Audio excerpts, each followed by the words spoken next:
Malawi Today. People don't believe what the guy who was once in the, I think it's Europe, was it Europe or Asia? Yeah. Yes. Was in Asia. Singapore, yes. Was in Singapore. Yes. He's now back. He's now back. Yes. He's now back in the country, and you can see a lot of people are even at Comesa. We are so happy to see you.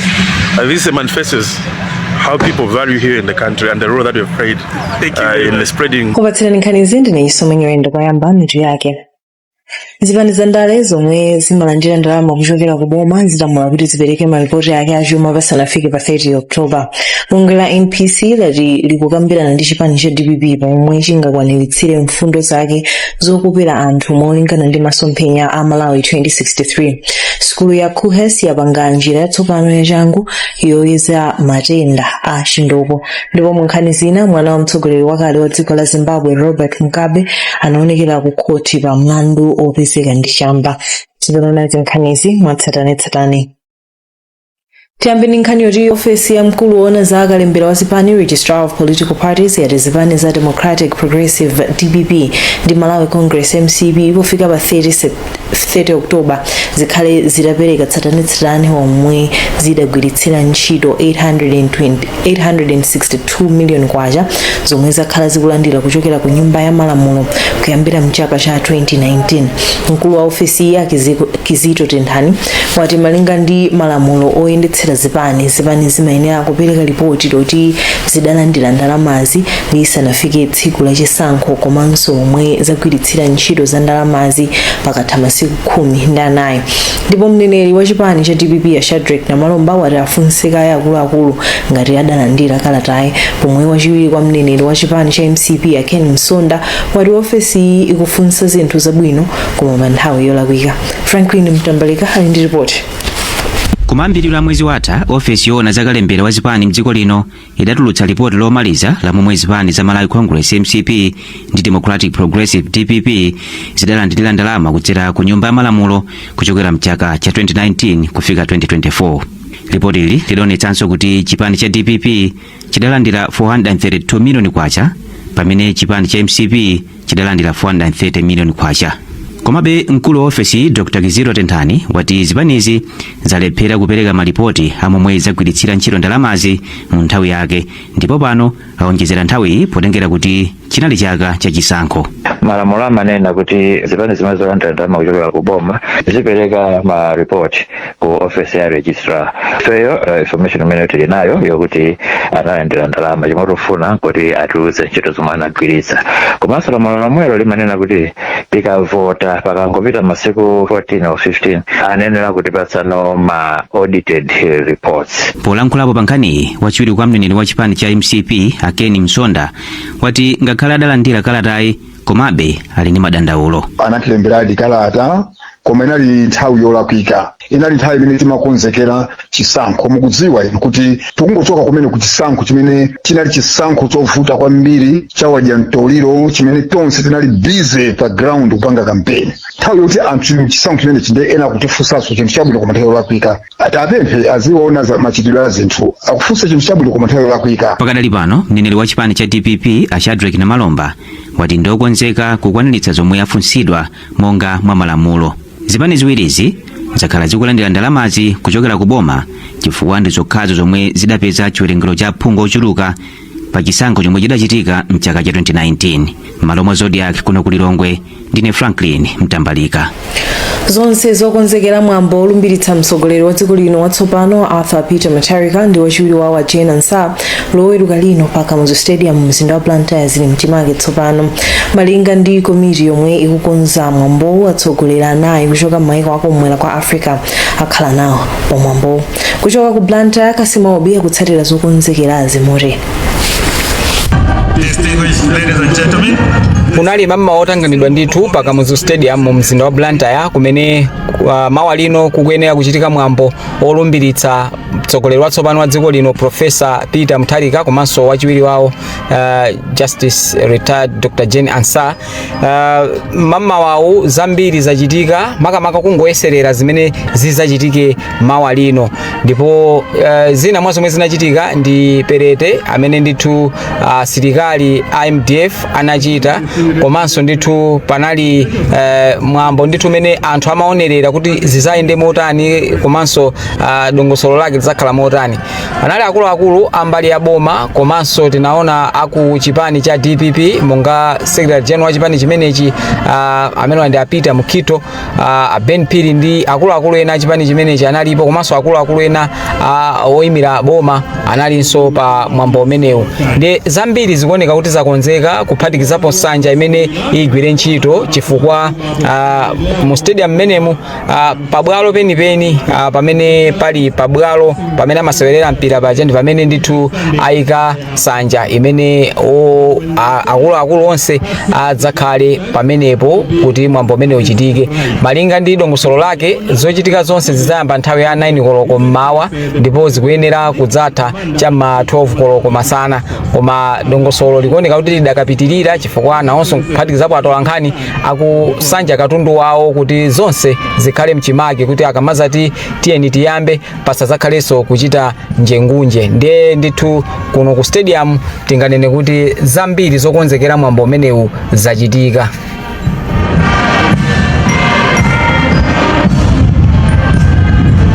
Padakali pano bungwe lona za ndondomeko zachitukuko zokhazikika National Planning Commission NPC lati layamba kukambirana ndi chipani cha Democratic Progressive pamomwe lingakwaniritse mfundo zake zokopera anthu manifesto molingana ndi masomphenya Malawi 2063.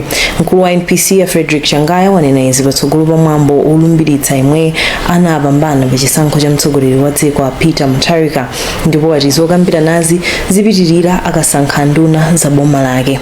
Mkulu wa bungwe la Center for Social Accountability and Transparency CSAT Willy Kambandira wati pakufunika malamulo amphamvu kuti andale azikakamizika kukwaniritsa masomphenya achitukuko a Malawi 2063.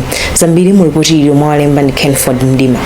Mosiyana ndi zisankho za mbuyomu chaka chino zipani za ndale komanso omwe amapikisana pa mpando wa mtsogoleri wa dziko anapereka mfundo zawo zokopera anthu ku bungwe la National Planning Commission lomwe limaona ngati zikugwirizana ndi masomphenya achitukuko a Malawi 2063. Pano mkulu wa bungweli Frederick Changaya wati zokambirana zili mkati ndi chipani cha Democratic Progressive DPP pamomwe chingakwanitsire mfundo zake molingana ndi masomphenyawa. Malingana ndi Changaya, malamulo akukakamiza zipani za ndale kutsatira mfundo za Malawi 2063. Mbakale kwa unikira ngati a National Planning Commission omwe ndi ntchito yathu zili malamulo komanso choti manifesto yawo yo akhala ndi anthu awo amaziyendetsa ma ministries komanso mabungwe ena paboma kumene koko ndikumwe kumakhala ntchito yaikulu ya ife ngati National Planning Commission. Koma mkulu wa bungwe la Center for Social Accountability and Transparency Willy Kambandira wati kufikira patakhala lamulo la mphamvu lokakamiza andale kukwanitsa mfundo za masomphenyawa,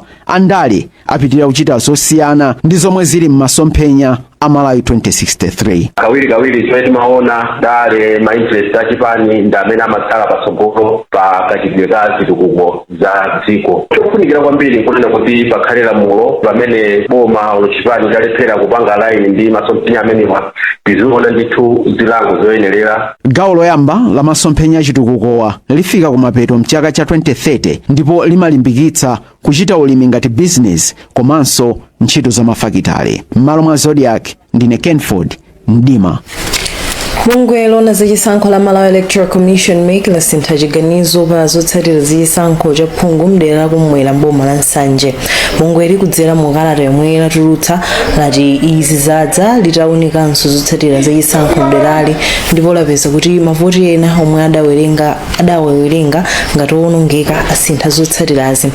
Malingana ndi chiganizo chatsopanochi a Thompson Kamangira achipani cha Democratic Progressive DPP ndiwo oyenera tsopano kukhala phungu wa derali osati omwe adawalengeza poyamba a Ramuzani Juma Muhammad. Muonera nkhani pano pa Zodiac ndi zina zambiri posayidwa pakhani omwe. izi unduna wa zaumoyo wati uyamba kupereka katemera wa matenda a mpox pakati pa sabata yoyamba ndi yachiwiri ya mwezi wa Novemba, ndipo anthu omwe ali pa chiopsezo cha matendawa ndiwo azilandira katemerayo. Mmodzi mwa akuluakulu ku undunawo Dr. Lilian Chunda wanena izi ku Lilongwe pamwambo omwe amalandira thandizo la zipangizo zoyezera mpox kuchokera ku bungwe la World Health Organization. Kumbali yake nthumwi ya WHO kuno ku Malawi Dr. Nima Lusibamaira Kimambo wayamikira unduna wa zaumoyo kuti wachilimika pa nkhani yoyeza anthu pofuna kudziwa ngati ali ndi matenda a mpox. Kenford Mdima walemba ripoti iti. Pofuna kudziwa ngati ali ndi matendawa, Dr. Chunda ati padakali pano ogwira ntchito zaumoyo ena ali pa maphunziro okhudza katemera wa mpox yemwe ayambe kumupereka sabata yoyamba kapena yachiwiri ya mwezi wa Novemba. Iwo atinso katemerayu afikira madera okhawo akhudzidwa kwambiri ndi mpox komanso anthu omwe ali pa chiopsezo cha matendawa. Katemera amene sikuti tipereka kwa wina aliyense, ngatinso amene tinapangira kumbuyo kunena kuti timayika magulu ndiye mukafukufuku kwathu tapeza kuti pali magulu ena amene amakhala pa chiopsezo kwambiri kutenga matenda amenewo, ndiye katemera ameneyi tipereka ku magulu amenewo. Kumbali yake nthumwi ya bungwe la World Health Organization ku Malawi Dr. Nima Lusibamaira Kimambo wati thandizoli likuonetsera chidwi cha bungweli pa nkhani yothandiza pa ntchito zaumoyo kuno kwathu. Kuchokera pomwe munthu yamba anapezeka ndi mpox kuno ku Malawi tikupitirira kupereka thandizo ku nduna wa zaumoyo. Izi zikuthandiza pa nkhani yoyeza anthu omwe apezeka ndi mpox. Kuchokera mwezi wa April chaka chino anthu 120 apezeka ndi mpox. Malo mwa Zodiac ndine Kenford Mdima. Sukulu ya Kachenjede ya Kamuzu University of Health Sciences kuchokera mu kafukufuku wake yabweretsa njira yatsopano ya changu yoyezera matenda opatsilana pogonana achindoko. Njira yomwe kuitcha changu ati ithandiza kuti amayi apakati asamapatsire matendawa kwa mwana amene akumuyembekezera. Mkulu wa sukulu ya Professor Macpherson Malewa anafotokoza kuti izi zithandiza maka pothana ndi mavuto a matenda ena amene amapereka chiopsezo ku dziko la Malawi. Ndipo mlembi wamkulu ku unduna wa zamaphunziro Senea anati kafukufuku ngati ameneyo amathandiza boma popanga mapulani ake achitukuko. Ndipo mu nkhani za msangulutso dziko la Malawi tsopano lili ndi malo ochititsa kaso komwe kuli bwalo lochita masewero osiyanasiyana omwenso ndi amodzi mwa malo akulu zedi kuno ku Africa. Malo omwe akuatcha Kukuya Amusement Park akuyembekezeka kuthandiza kwambiri pa ntchito zokopa alendo mdziko muno malinga ndi mneneri wa unduna wa zokopa alendo a Joseph Nkosi. John Poka Uni ali ndi nkhani yonse. Ili ndi gudumu loyamba la ferries ku Malawi. Uwu ndi upangiri wa mlendo ochokera ku Ethiopia yemwe anabwera ndi ganizo loyika malo apamwamba osewerako mdziko lino. Kuli malo ambiri amene anthu atha kubwera kuzasangalala kuno, mashini osiyanasiyana a mitundu amene anthu amatha kubwera ndi kumasangalala. Pali mashini odumpha, mashini ozungulira ndi zina zotero. Mutha kubwera kuno ndi kuzaona kapena kuzasangalala. Iwo watu akuti cholinga chawo ndikufuna kuti Amalawi azikhalanso ndi malo abwino komwe angakasangalale kupeze chisangalalo kapena kupuma. Malo amenewa akuti mashini amene ali pano ndi oyamba mu Africa muno kutengera kukula kwake, makamaka mashini amene mukaona kumbuyowa. Ndipo tikakamba za kukula kwa malowa ndiye ndi anamba 4 mu Africa muno. Ndi malo ndithu amene munthu wina aliyense posatengera kukula kwake muzaka atha kubwera ndi kuzapeza chisangalalo. Mwini malowa Aweludebe Hairu watiuza kuti amafuna malowa akhale chinthu choyamba chomwe anthu azichiona akamatsika ndege pa bwalo la Kamuzu International. Malo ano sanangosankha kuti makina onsewa tiwayike apa, akuti pali chifukwa, ndipo tinafunsa Elizabeth Nyanja mmodzi mwa akuluakulu kuno kuti atifotokozere chomwe chinawachititsa kuti asankhe malo. Tinasankha malo ano chifukwa kwambiri tinaona kuti tikupanga chitukuko ichi kwa munthu ina aliyense. Eti de mwangu nawo Kulumbasi tilifupi ndi airport. Malo athu ano ndege zikamatera zikamauluka ife tili pa center eti ndi zizoti tinadira ndithu chilolezo bwinobwino kunaona kuti ndi malo oyenerera. Nkhani yasangalatsa unduna oona zokopa alendo.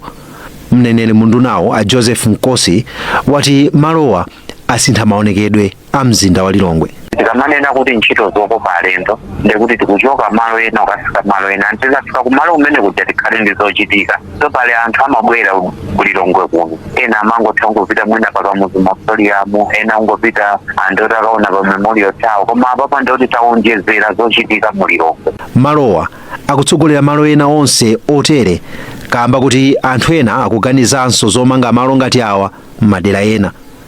Ndine John Paul Kayuni. Tsopano tuni nkhani za masewero. Mphunzitsi wa timu ya FCB Nyasa Big Bullets Peter Mponda wati ngakhale timu yake sikudelera timu ya Silver Strikers yomwe akusewera nayo la Mulungu likudzali pa Kamuzu Stadium. Bullets yakonzeka kuti ikachite bwino pa masewero a TNM Super League wa. Polankhula kwatu la nkhani ku Blantyre, Mponda anati osewera onse ali bwino kupatula Crispin Mapemba yemwe ndi ovulala. Ndipo pakadali pano mkulu wa timu ya Albert Chigoga wati zokonzekera za masewero kuphatikizapo mgawo lachitirizo zikuyenda bwino ndipo anthu akonzekere kuzaonera masewero apamwamba. Kasima Obi watsandilipotire. Mphunzitsi wa timu ya FCB Nyasa Big Bullets wati timu yake yakonzeka kusewera ndi Silver Strikers pa masewero a chikho cha TNM Super League omwe achitikira Mulungu likudzali.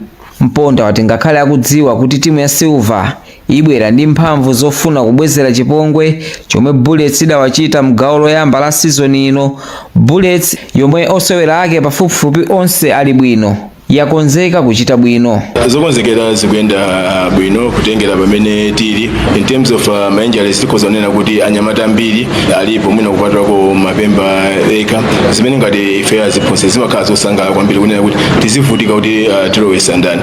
Apart from that singadandalo sina chilichonse tikunena kuti chilichonse chili bwinobwino. Mkulu wa timu iyi Albert Chigoga wati zokonzekera zonse zoti masewerowa zakhale abata zachitika ndipo amema anthu kuti aguliretu matikiti osalowera ku mpikisanowu. Iwo ati mogwirizana ndi komiti yona za masapota a timuyi akhwimitsa chitetezo ndipo achenjeza masapota omwe azafune kuyambitsa chisokonezo kuti asazayerekeze kutero. Chitetezo chizakhala chokhwima pambali pokuti kumabwera apolisi komanso kumabwera ma steward. Ifenso ngati FCB Nyasa Big Bullets tayikaso chitetezo chowonjezera chimene mwina sitingathe kufotokoza mwachindunji komano kuti chitetezo chimene tikufuna talimbikitse anthu kuti abwere ndi mabanja awo. Tsiku limene anthu adzaonera mpira bwinobwino ndipo zonse zizatha bwinobwino. Bullets yalengezanso mitengo ya matikiti olowera ku masewerowa ndipo kwa omwe akuguliratu matikitiwa ku open stand azalipira 5,000 kwacha ndipo odzagula pa tsiku la masewerowa azalipira 7,000 kwacha.